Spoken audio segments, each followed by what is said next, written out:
Cover കാണാൻ പോവണ്ടേ എന്ന് ചോദിച്ച് കുറേ ഇങ്ങനെ സജഷൻസ് വരുന്നുണ്ട്. അങ്ങനെയുള്ള കുറേ റീൽസും ഒക്കെ നിങ്ങളൊക്കെ കാണുന്നുണ്ടാവും അല്ലേ? കുമ്പളങ്ങി നൈറ്റ് സിനിമയിലൊക്കെ കണ്ട കവർ കാണാൻ പലരും കൊച്ചിയിൽ ഇങ്ങനെ പോകാറുണ്ട്. എന്നാൽ കൊച്ചിയിൽ ഒരു ഹോട്ടലുണ്ട്. അവിടെ ചെന്നാൽ നല്ല സൂപ്പർ കവർ പുട്ടും ബിരിയാണിയും കഴിക്കും.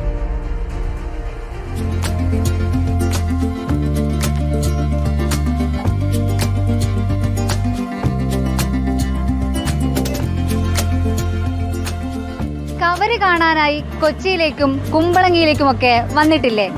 എന്നാൽ ഇനി കവര് കഴിക്കാൻ കൊച്ചിയിലേക്ക് വന്നോളൂ. കവര് പുട്ട്, കവര് ബിരിയാണി, എന്തിന് കവര് വെള്ളം വരെ തമ്മനത്തെ കവര് റെസ്റ്റോറന്റിലുണ്ട്. പുട്ടിന്റെയും വെള്ളത്തിന്റെയും കളർ കണ്ട് അതിശയിക്കേണ്ട. നിറത്തിനായി ശംഖുപുഷ്പമാണ് ചേരുവയായി ചേർക്കുന്നത്. കവര് എന്നൊരു ഐഡിയ വരുന്നത് നമ്മുടെ കുമ്പളങ്ങി നൈറ്റ്സിൻ്റെ അകത്ത് നമ്മൾ കവർ അടിക്കത്തില്ല, ബയോലുമിനസൻസ്. അപ്പോൾ ആ ഒരു കോൺസെപ്റ്റിനെ നമുക്ക് എങ്ങനെ ഫുഡിലോട്ട് എത്തിക്കാം എന്നുള്ള ഒരു ഐഡിയയിലാണ് നമ്മൾ ശംഖുപുഷ്പത്തിലോട്ട് എത്തുന്നത്. അപ്പോൾ ശംഖുപുഷ്പം എന്ന് പറയുമ്പോഴത്തേക്ക് അത് മെൻ്റൽ ഹെൽത്തിന്, പിന്നെ ബ്രെയിൻ ഹെൽത്ത്, പിന്നെ heart health, anti ageing, anti inflammatory, അങ്ങനെ പല ബെനിഫിറ്റ്സ് ഉള്ള ഒരു പൂവാണ് ശംഖുപുഷ്പം. അപ്പോഴത്തേക്ക് നമ്മൾ കുറേ റിസർച്ചൊക്കെ നടത്തിയപ്പോഴത്തേക്കും നമുക്ക് വെള്ളത്തിൻ്റെ അകത്ത് ആഡ് ചെയ്യാമെന്ന് മനസ്സിലായി. പിന്നെ അത് ഫുഡിൻ്റെ അകത്തും കൂടി ആഡ് ചെയ്യാമെന്ന് മനസ്സിലാവും. അത് ന്യൂട്രലാണ്. ഇതിപ്പോൾ തന്നെ ഞാൻ പലവട്ടം ഇങ്ങോട്ട് വരുന്നു. ആ ക്വാളിറ്റി അവർക്ക് പക്കയായിട്ട് മെയിൻറ്റെയിൻ ചെയ്യാൻ പറ്റിയിട്ടുണ്ട്. അതാണ് ഇത് വലിയ കാര്യം. അടിപൊളി ഫുഡാണ്, നല്ല ഫുഡാണ്. ഇവിടുത്തെ ഫിഷ് ഫ്രൈയും അതുപോലെ തന്നെ കൂന്തളുടെ റോസ്റ്റും അടിപൊളിയാണ്.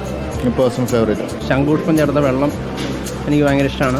ഈവനിങ് വരുമ്പോൾ ഇവരുടെ ഒരു മുന്തിരിക്കട്ടൻ, അതെനിക്ക് ഭയങ്കര ഇഷ്ടമാണ്. നല്ല ഫുഡ് കൊടുക്കണം, വ്യത്യസ്തമായി കൊടുക്കണമെന്നുള്ള ആശയത്തിൻ്റെ പുറത്ത് നമ്മളൊരു പാഷൻ്റെ പുറത്ത് തുടങ്ങിയതാണ്. 7 മണിക്ക് ശേഷമാണ് ഇങ്ങനെ പുട്ട്, അതേപോലെ തന്നെ ലൈവായിട്ട് അപ്പം, പൊറോട്ട, അതേപോലെ തന്നെ ചിക്കൻ്റെ, ഇപ്പോൾ ഈ പുട്ടിൻ്റെ കൂടെ ആണെങ്കിൽ പ്രോൺസ് ഉണ്ടാവും, ചിക്കൻ മപ്പാസ് ഉണ്ടാവും, ബീഫ് സ്റ്റൂ ഉണ്ടാവും, ബീഫ് ഫ്രൈ ഉണ്ടാവും.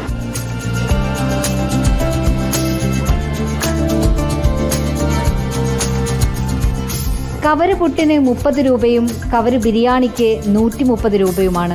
ഇതിനു പുറമെ ചോറും മീൻ പൊരിച്ചതും അപ്പവും ഒക്കെയുണ്ട്. വൈവിധ്യങ്ങൾ തേടി പോകുന്നവർക്ക് പുതിയ അനുഭവം തന്നെയാണ് തമ്മനം കത്രിക്കടവ് റോഡിലുള്ള കവര് റെസ്റ്റോറന്റ്.